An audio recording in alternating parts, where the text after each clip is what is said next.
પરિવહન તંત્ર છે તે બે પ્રકારના હોય છે. એક છે ખુલ્લું પરિવહન તંત્ર, એક છે બંધ પરિવહન તંત્ર. શું ફરક છે? તો કે ખુલ્લા પરિવહન તંત્રની અંદર રુધિરવાહિની જોવા મળતી નથી અને બંધ પરિવહન તંત્ર છે એમાં રુધિરવાહિની જોવા મળે. સાહેબ પ્રેક્ટિકલ કરીને સમજાવો.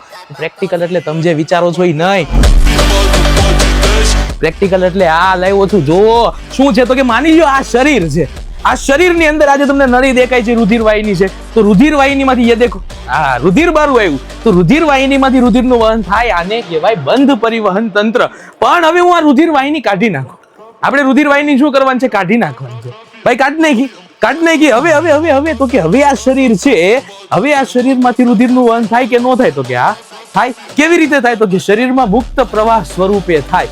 અને આ મુક્ત પ્રવાહ સ્વરૂપે થાય એને શું કહેવાય? તો કે ખુલ્લું પરિવહન તંત્ર. હવે આ મુક્ત પ્રવાહ છે, આ શરીરની અંદર મુક્ત પ્રવાહ સ્વરૂપે વહન થાય. દેખો તો આને શું કહેવાય? ખુલ્લું પરિવહન તંત્ર કહેવાય.